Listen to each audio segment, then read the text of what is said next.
Okay, so I felt that this grouping was necessary. So while we're using tier maker, this isn't a tier list because it has nothing to do with a character's strength.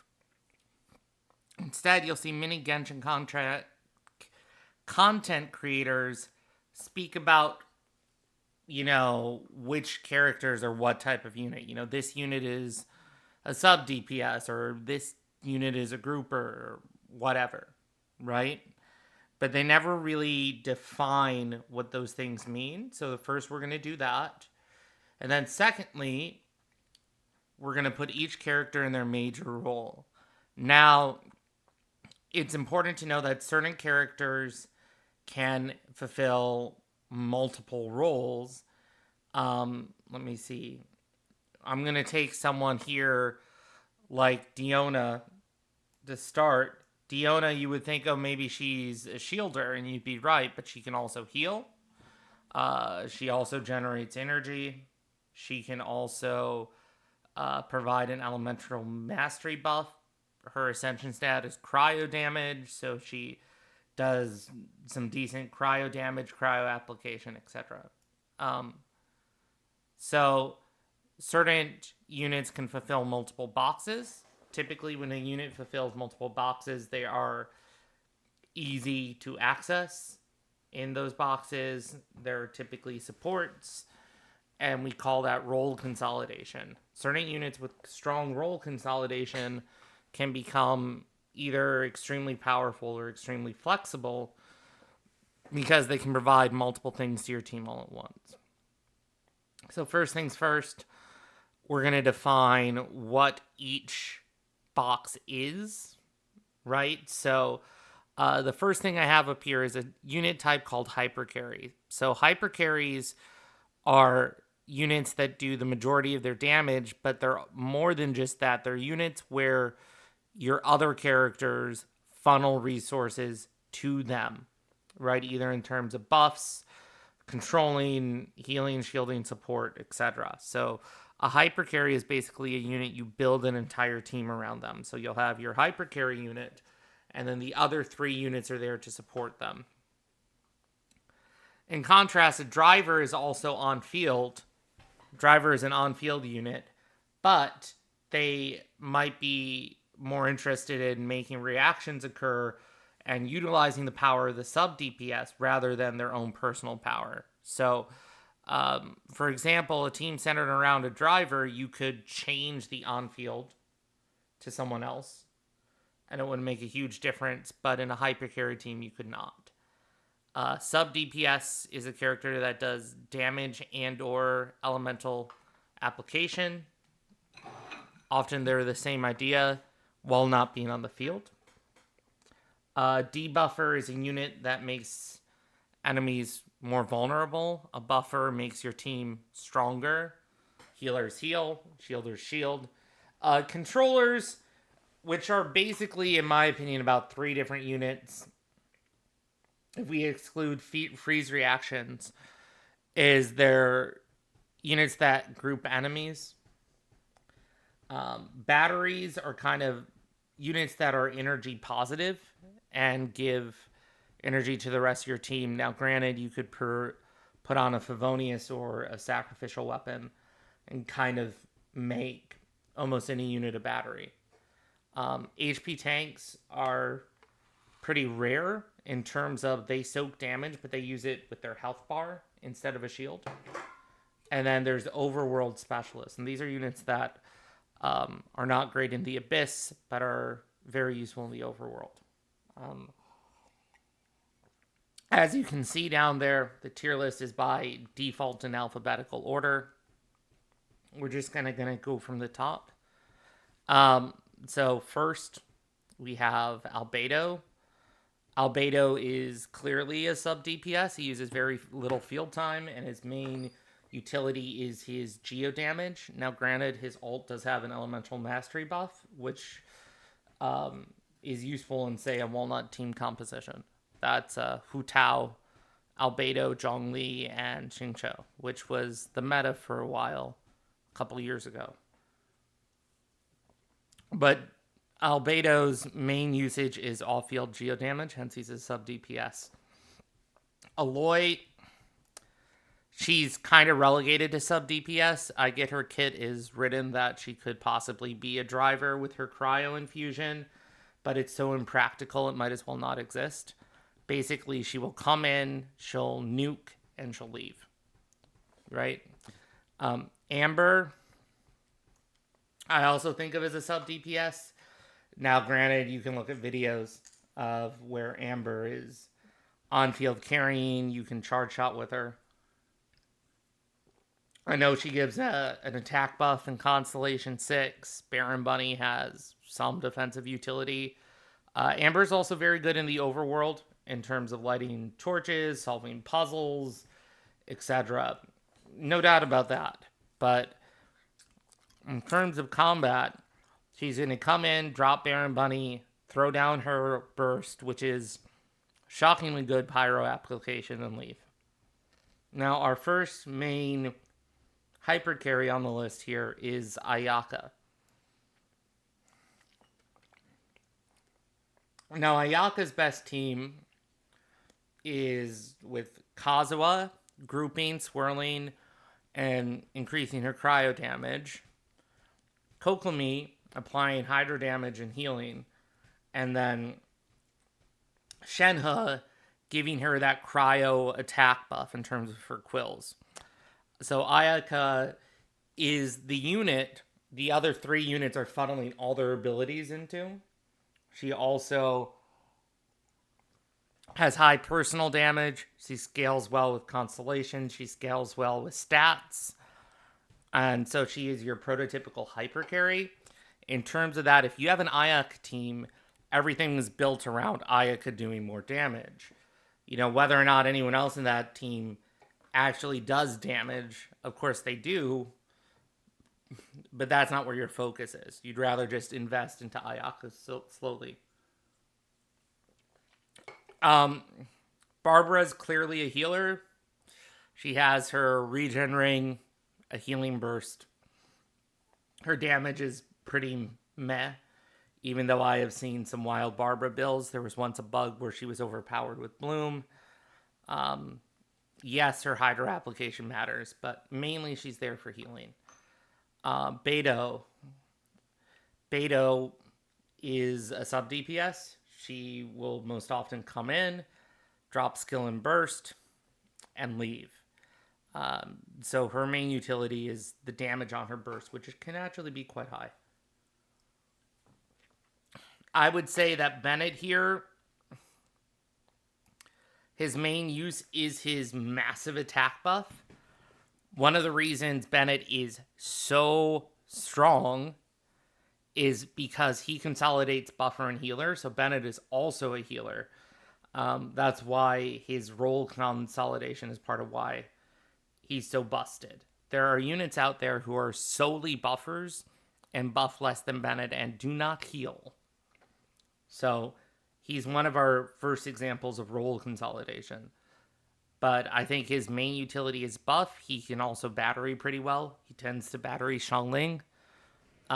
So Bennett has multiple uses, and he's very strong. So he is in the meta and will stay in the meta because of those reasons. Chongyun. Basically, Chongyun, when he was in the national team, before national variants come out with Xiangling, Bennett, and Xingqiu, he is the driver. He can, cryo infuse his own attacks. And while that doesn't mean he does any sort of significant damage, he does drive reactions either through melt or vaporize. Right now, I think he's kind of in a niche where he can really shred Electro Abyss Heralds if you have no other solid cryo DPS. Otherwise, he's just been power crapped. I'm going to put D-Luke in the driver category, even though you would run him, say, with Bennett, Kazuha, and Xingqiu, for example, or Sucrose or Venti or whatever. and he makes up a lot of the damage, you can swap him out in that team for a lot of other people. And he does not have the same kind of scaling the way a hypercarry like Ayaka does. You don't want to funnel everything into D-Luke because his numbers just simply aren't high enough. As we did in our example, Diona is a utility monster in my opinion. I double crown mine. She can heal. She can shield. She can battery. She can apply cryo, right? Like, she has an EM buff at C6. So she has very strong role consolidation. And while you can say in any one of those roles, there are definitely better units there, especially on an early game account, I think building Diona is a good idea because she brings really powerful role consolidation and can be really effective within those roles. I get she's not the best unit in any team right now because Morgana has kind of been crept out of the meta, but I still think she provides a lot of valuable utility. Basically, I think of her as everything but damage. Her damage is not great. Moving on, Eula is a hyper carry.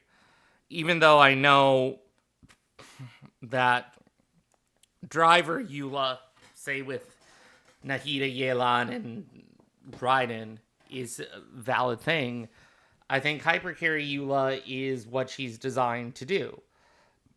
Meaning that she will take all the resources, you'll run maybe a Shenhe or Rosaria for the crit buff, you'll run, Fischl Yai or Raiden to get superconduct, and then a heal or shield. Could be, I don't know, just about anything in there, right? And then she goes ham.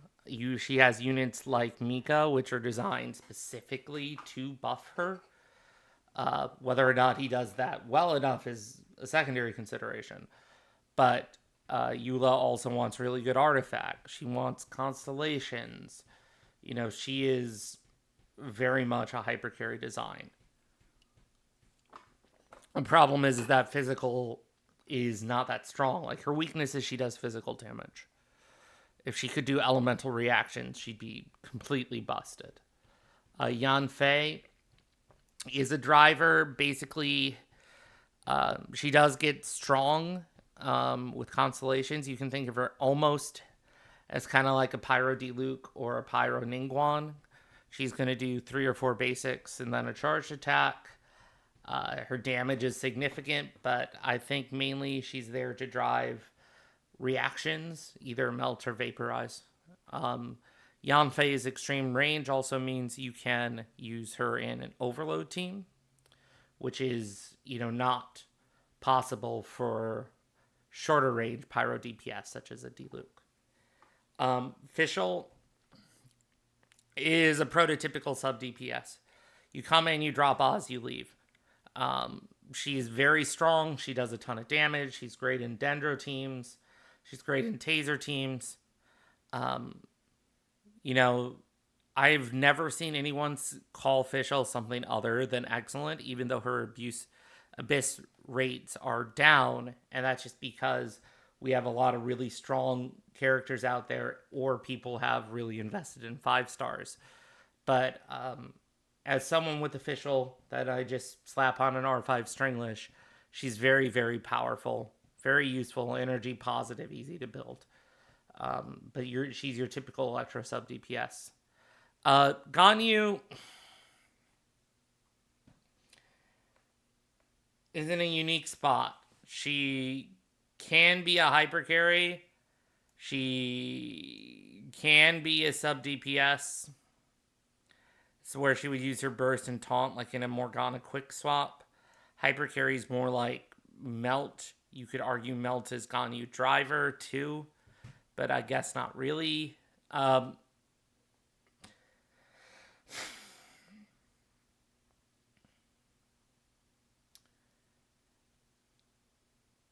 I think she's a hyper carry. It's awkward because she's a charge shot unit, but if I'm building with Morgana where I have, like Diona, Mona, and Kazuha, that's all about boosting Ganyu's damage. If I'm building Melt Ganyu, though, then she's more of a driver for Xiangling. But Ganyu doesn't fit super cleanly into any of these roles because she can be off field or on field. And she can be on field a lot, on field a little. So she's flexible in that way. She's still quite powerful. Goro exists to buff Geo units, specifically defense scaling Geo units. Though he does buff Ningguang well. He's there to buff Ito or Noelle. He's definitely a buffer. That's his role. I know at higher constellations he gets heals and shields, but he's basically a buffer. Hu Tao, prototypical hyper carry. She scales on many different stats. She scales well with investments. Her C1 is a big boost. And when you build a Hu Tao team, everyone there is kind of funneling into Hu Tao. If you have Zhongli, he protects her. If you have Kazuha, he groups and buffs her. Yelan and Xingqiu are the sub DPS, and they go there and make her vaporize damage insane, for example. Hu Tao teams are definitely Hu Tao focused. She is one of the pure hyper carries in the game. Great unit, of course. Going on, Ito, also hyper carry. He's going to run Geo Bros, right? Like, we're going to run Zhongli, Goro, Albedo, and our Yunjin with him. And Ito's going to do all the damage, and everyone else makes him do more. So definite hyper carry. He, scales well with artifacts, scales well with constellations. Same as the other ones. Kaya, sub DPS. Comes in, skill burst, leaves. Kaya gets pretty strong with constellations. You could run him with Hu Tao or Diluc. Or, any Pyro DPS with the short range and make him a meld support.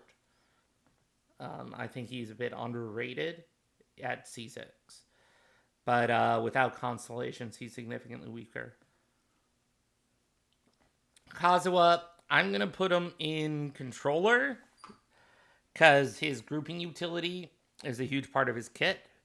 But that doesn't mean that he doesn't have other great things. I think that his buff is very strong. His overworld is very strong. His damage is pretty significant. I would also say that, like all Anemo supports with Viridescent, he gives a significant debuff as well. So Kazuha is tremendous role consolidation. He doesn't bring real defensive utility, but he brings tons of offensive utility. Kaching right now is on-field Kaching and Aggravate teams where she drives the Aggravate reaction. She doesn't scale with investment the way a hyper carry would. But, if I run Kaching with literally any Dendro unit, especially Nahida, they'll end up doing a lot of damage. Klee, I think, is similar to other Pyro DPS. She's more of a driver right now. Maybe not in Klee Mono Pyro, where she's more of a hyper carry, but if I run her with Yelan or Xingqiu or Kaya and Bennett and an Anemo grouper, then it's all about boosting Klee's damage. So I think she's more of a driver. Kokomi, we're going to put her in healer, but she brings tremendous role consolidation, which is why she is so strong. She is tanky and resistance to interruption. She can drive on field. She can run tenacity and thrilling tales and buff the team. Her damage is not insignificant. So she also has that sub DPS of Hydra application, which is extremely important. So she does at least 3 things. I'm putting her in a healer for now, but she is actually quite potent, and it's her extreme flexibility why she is so strong. That role consolidation helps a ton.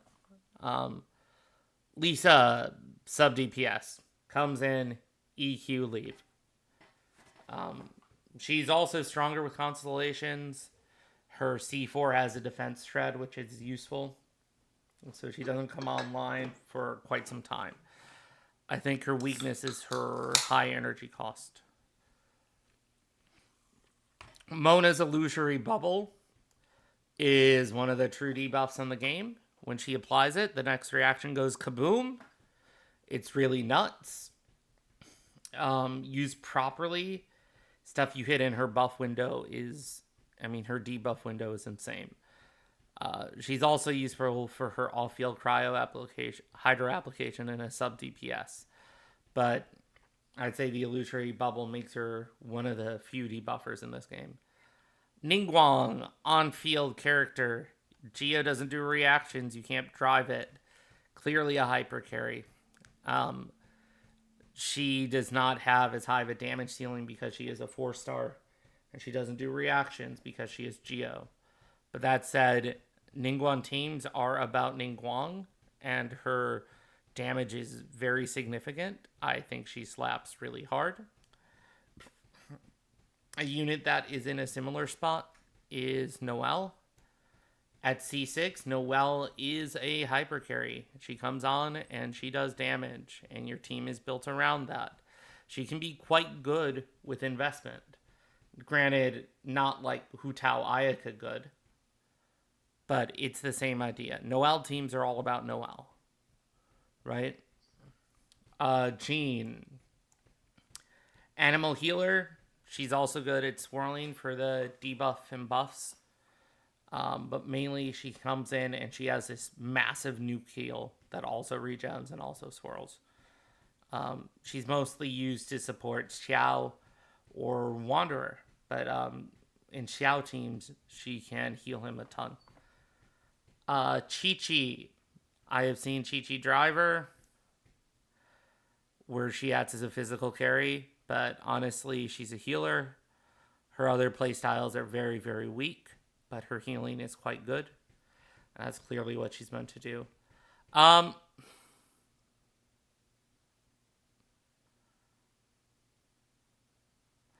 Putting Razor and Driver, you can also play him like a hyper carry, which is fine.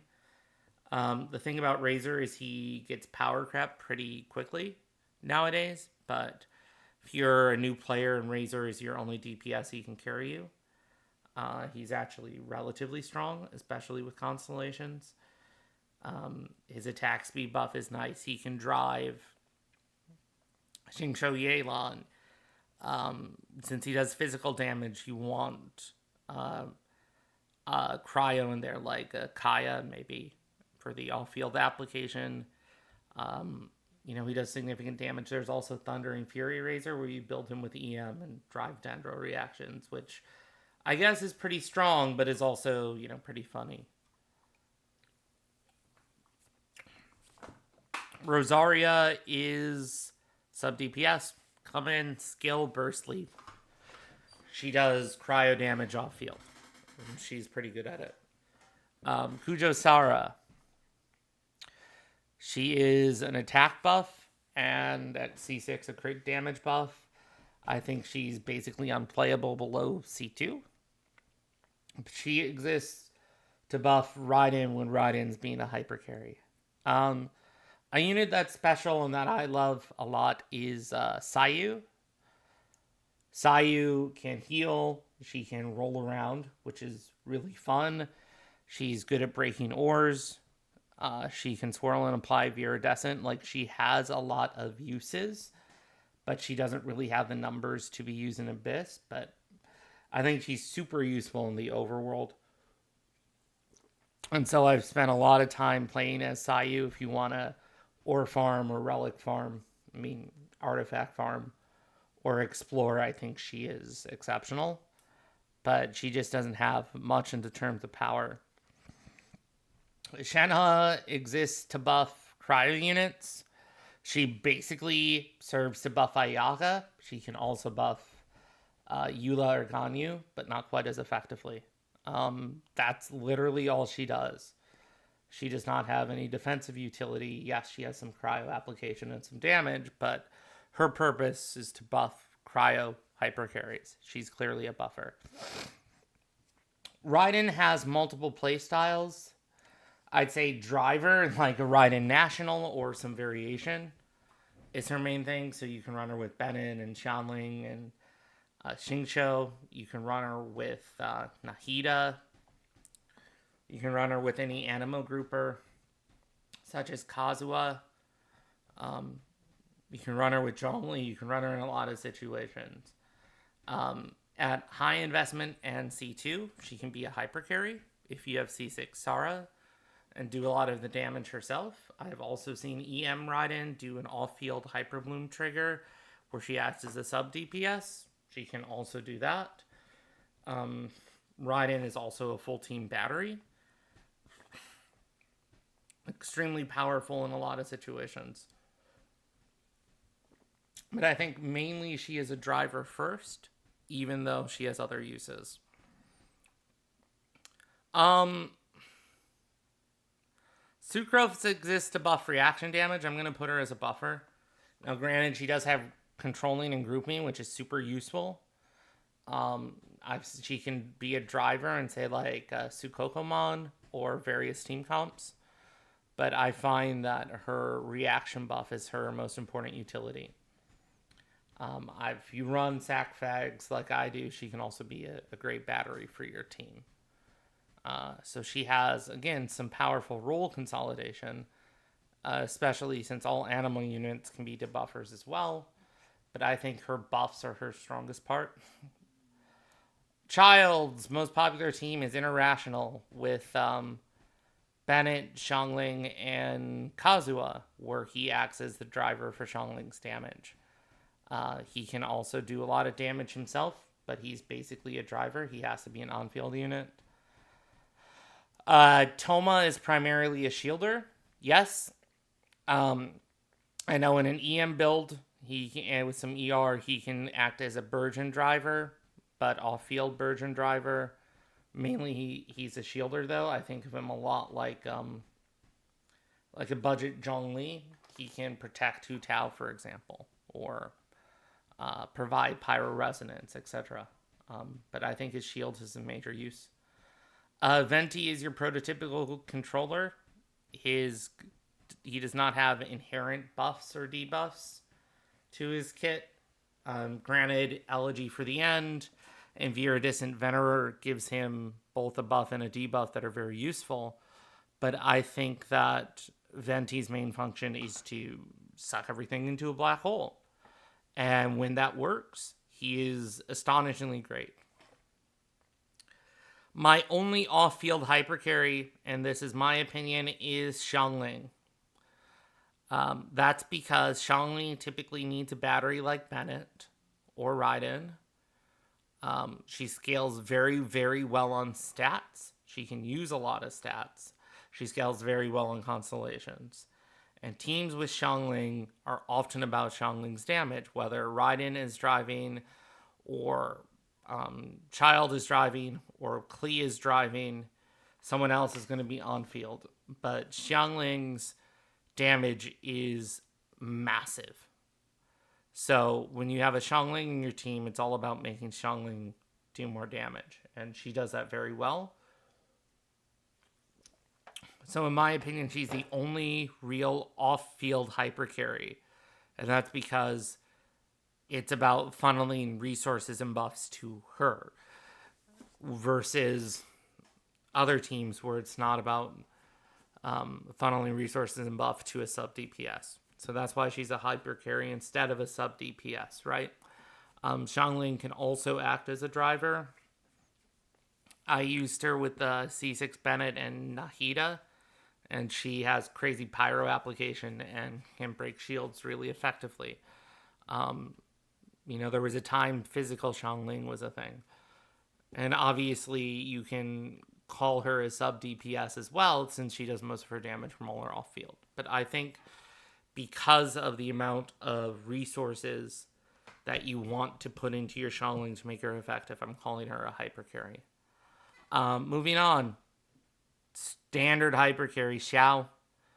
Xiao with C6 Farazan, Bennett, Jean, Zhongli, whatever. Xiao teams are about Xiao. Everything is about Xiao. You funnel all your resources into buffing him or protecting him. So Xiao is your typical hypercarry unit. Xingqiu, sub DPS. Most of his damage is off field. All of his, except for his skill. He's energy hungry. Other than that, he can work fine even with poor stats.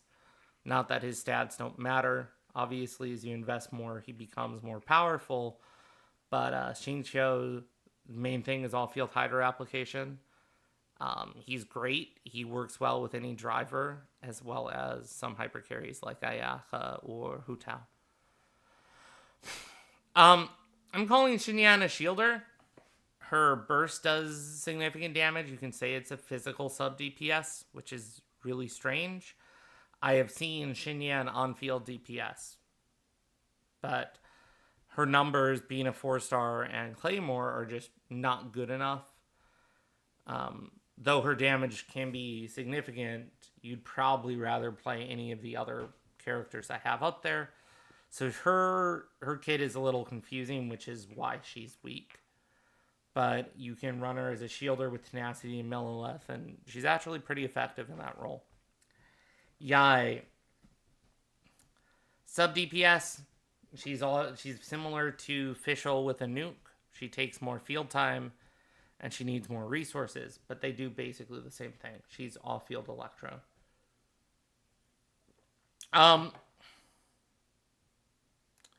Yoimiya, I'm putting her in driver because she can use Xingqiu Yelan really well. She can also kind of be a hyper carry. She is good with Yunjin. So, as you guys can notice, depending upon how I build my team and how I distribute my resources, this line between hyper carry and driver is pretty fuzzy. Where units like Riding could be in both. Units like Ganyu could be in both. I can even argue Hu Tao is more of a driver in her current teams.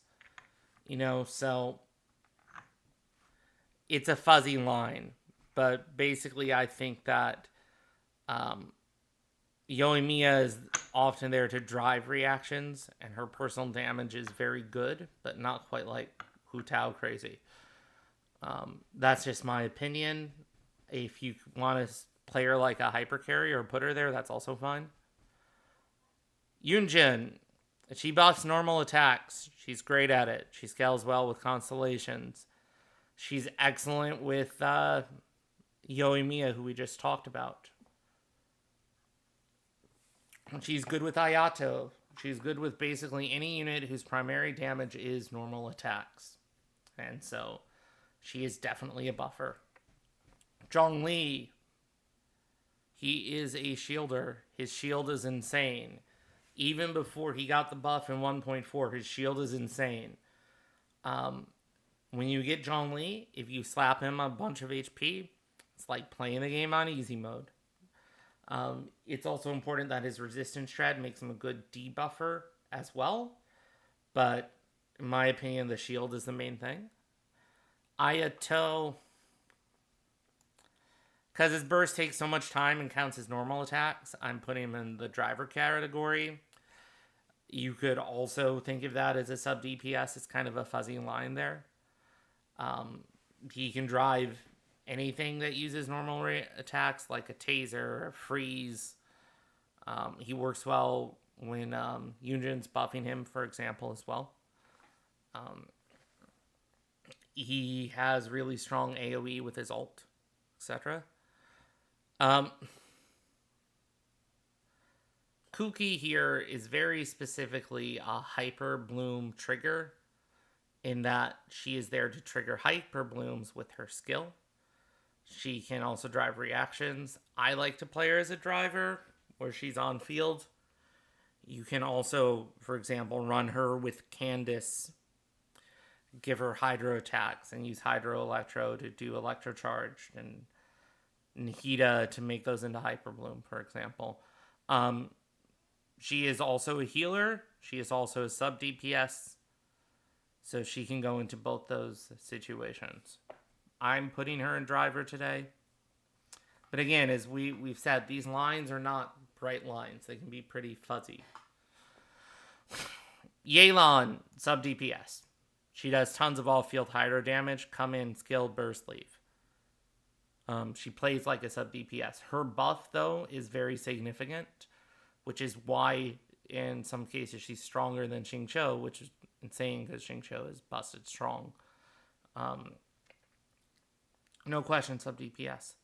Hazo, I think him as a driver. He'll come in, he does normal charge to get his stacks, then he'll skill burst leave, right? And then you quick swap through the rest. So I think my teams with Hazo teams, he's a driver. Again, for things like Bennett, Xiangling, Xingqiu, Fischl, I guess, any of these sub DPSers. Kale, sub DPS. Come in, skill burst leave. She is quite good at that. My downside with her is the animation lock on her skill. Other than that, Kale is a fine unit. Dory, I think her burst energy battery is her main feature. Now, granted, I think Dory is a very weak character. But she does funnel energy to your on-field character. So her niche would be to apply electro and funnel energy to Eula while healing. And she can do that. I just think that it's not necessarily good or optimal, but I think that's what she's designed to do. For here,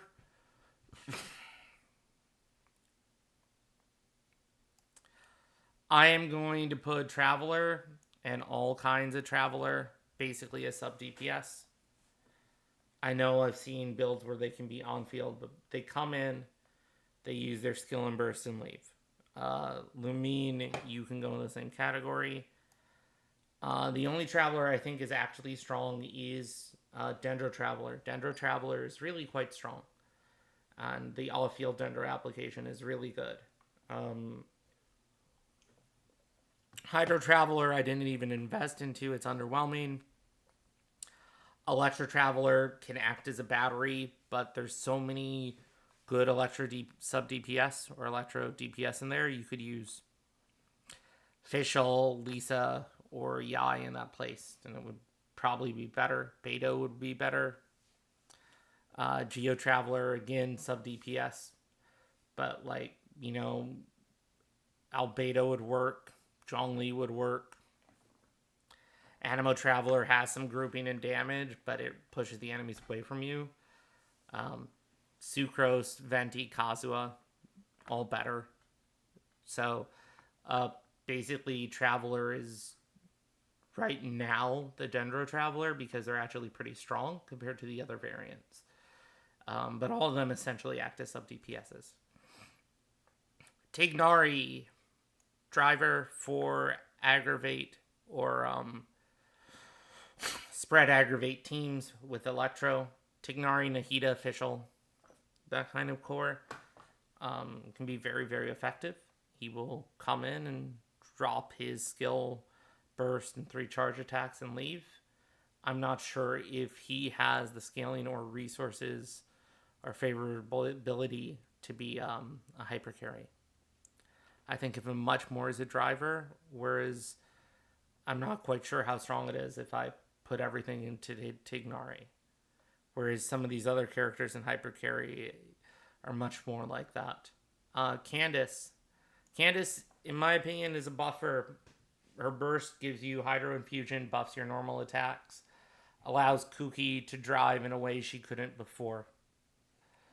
It would be interesting to try her with Razor and allow Razor to drive in a way he couldn't before. Right? So it's kind of a cool idea. It's some niche builds. So I don't think she's useless. I just think she's not popular. Sino with his massive on-field time. He's a hyper carry. He's kind of limited to Xingqiu Nahida, as most other sub DPSs. Their uptime is not high enough for him. Definitely a hyper carry. Nilu's teams are Bloom focused. but she's not on field much. So I'm going to put her into a sub DPS. No, honestly, screw that. She's a buffer in terms of she buffs your team to make bountiful blues exist. I've seen her on field, I've seen her off field.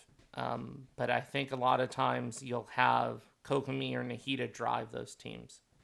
So I actually think she's a pretty strong buffer there. Layla, shielder, she does some damage. Like, she doesn't have the buffs and healing Diona does, but she has more damage than Diona. Otherwise, they're very similar characters. Definitely a shielder. Nahida, completely busted sub DPS. Her all field general application is insane. Her buffs are very significant, especially considering her ult is a buff. So you could put her in buff easily. But I think her all field dendro application is just next level. Farazan, one of our very few debuffers, her Animo Shred is why she is there. And her buffs at C6 makes her very strong, specifically for Shower Wanderer. Moving on, Wanderer is definitely a hyper carry. You build the team around him. You run him with C6 Farazan. You can run him with C4 Jean. You can run him with Bennett or Zhongli or something like that. But every single unit on the team is about making him do more damage. Definitely hyper carry.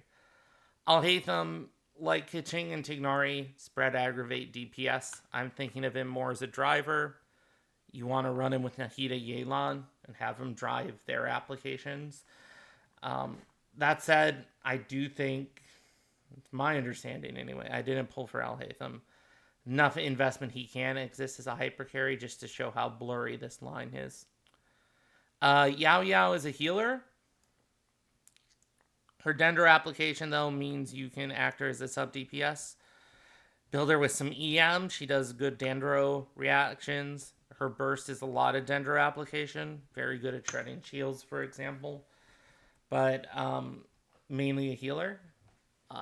Dia is our one and only HP tank in terms of that she will soak damage for her teammates in terms of her own health. Only character with a mechanic like that. She also takes up field time. I think people wanted her to be a driver, but since her burst does not count as normal attacks, she can't be a driver, which is why she is weak.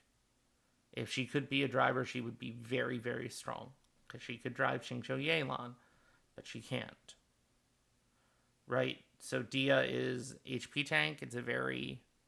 She's the only character like that in Genshin, and sadly, it's just not that good because she gives up way, way too much damage to do it. Right? Mika is a buffer. He buffs attack speed and physical damage at C6. I think Mika is very weak at the moment. I think he was designed to buff Eula, and he can do that pretty well. But you need 6 constellations on him. Otherwise, like, the slot is used on something better. Firmament is a character that uses charged normal attacks to be on field. And his skill, and he has enhanced charge and normal attacks. Based upon what I've seen so far. I can't really confirm it, though, because he's not out yet. But I think he's going to be a cryo driver. This is very, very tentative, as the meta is not established. Lynette, Animo sub DPS. Come in, skill, burst, leave. She does damage, she can swirl. Minor grouping on C1. She can be a driver at C6. If you have a C6 Lynette, she can drive. But she's basically acting as a sub DPS. Lenny is monopyro only. He literally doesn't drive reactions. I'm going to put him in a hyper carry role, creating one of the weird teams where it's Lenny, Bennett, Xiangling. Where driving Xiangling and Lenny is the key. He would want either like a Zhongli or Kazuha in that last slot. Um, that's very specifically what he does, and he's good at it. But it's only that.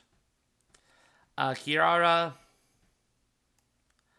I'm putting her as a shielder. I know she has some Dendro application, and she can be very good in the overworld.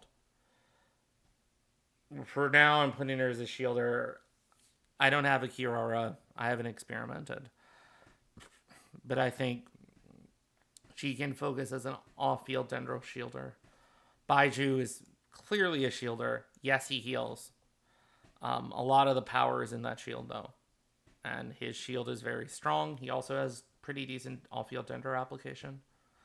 Kave is literally a bloom driver. His entire kit is about driving bloom reactions.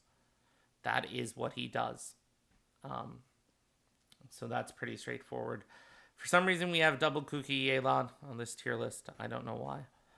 But if I look here, you can see that Genshin has some clear roles, right? You have hyper carries, which demand tons of resources. The thing about hyper carries is some of them have either been power crept or were essentially released as power crept. I think the Geo and Animo hyper carries are weaker, and physical are weaker than those. So I think the main hyper carries right now have been and will continue to be Hu Tao and Ayaka. Xiangling, only off-field hyper carry, very, very strong. The other ones all have drawbacks that make them weaker. Drivers are a versatile class that drive reactions. Some of them are really, really powerful. I think Raiden is incredibly powerful, for example. And some of them basically get no abyss time, like Kave or Heizo. But they still function completely fine. Sub DPS probably can argue is one of the most common classes in Genshin in terms of that buffs, heals, and shield can also function as sub DPS.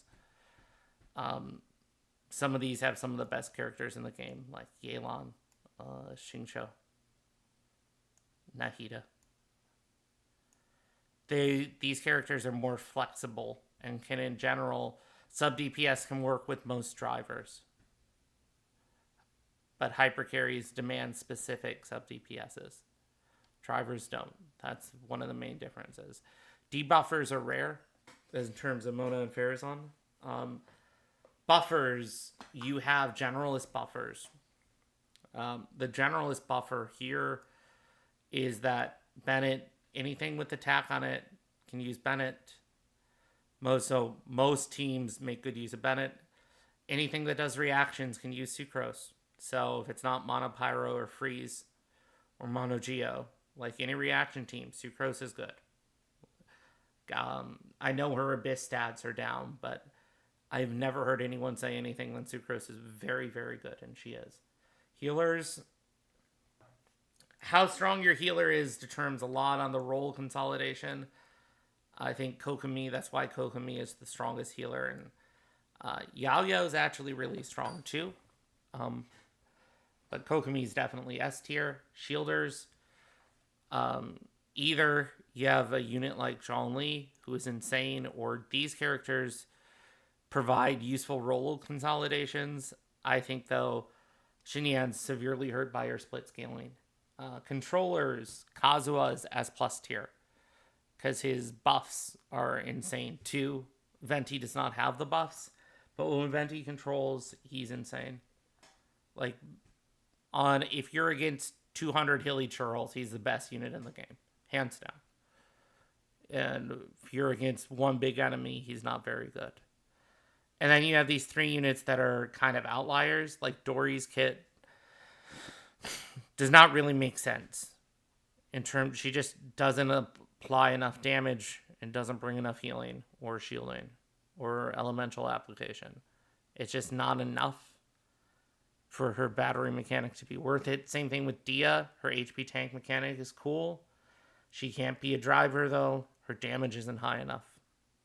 So she's kind of relegated to that role. And then Sayu, while there are other very overworld-friendly characters like Yelan, like Lynette, like Kiara, I just love Sayu in the overworld. I think she's great at it. She is a decent healer and animal applicator, so you could argue she goes in the healer thing, but I just l- love her in the overworld. Claymores break rocks too.